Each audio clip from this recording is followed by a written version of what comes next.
I'll now be sharing with you a little bit more on mastering communication. We do use a number of assessments here at Action Invest and at Action Coach to really understand how to bring the right people in to fit the right roles in order to get the right results.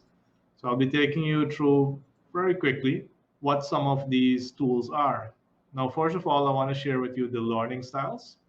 And this is basically how human beings actually receive and process information. The main ways are visual, oral, verbal, and kinesthetic, which basically means learning by seeing, learning by hearing, learning by reading, and learning by doing.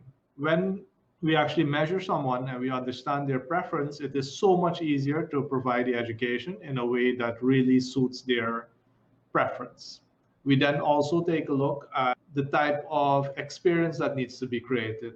Experiences where people can actually undergo a new skill or learn a new task. What's the style as well that the facilitator needs to use?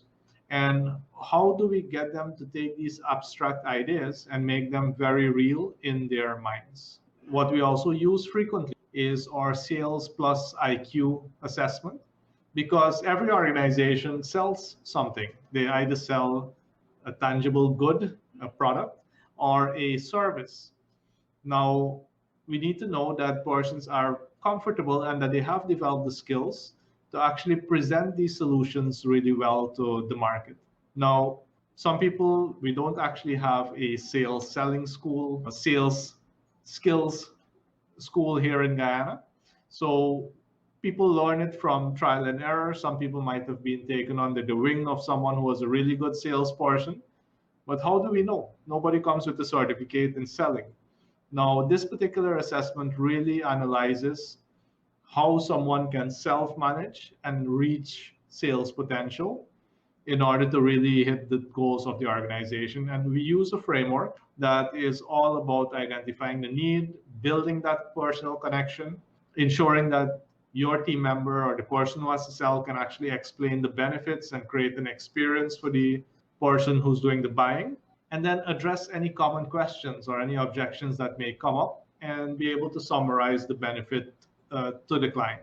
Now, as I mentioned, we do provide a number of these assessments, and I wanted you to just take a look at what one of these results looks like, because everyone who takes this assessment will actually have a developmental chart that outlines the areas that they're already highly developed in or they have advanced development, and the areas where they have early development or they really need development.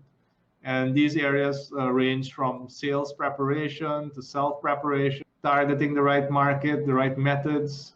And when you look at this, you can clearly see where such an individual can really fit in. Of course, it would be great if we can have people who can sell at a really advanced level. But in the absence of that, at least even with our current salespeople, we'll have an understanding of the areas that they need to get much better. So these are the types of assessments that are available. We continue to add more and more of these options. And I would encourage you, of course, to make sure that you make full use of the technology and the knowledge that's out there to get much better results in your organization.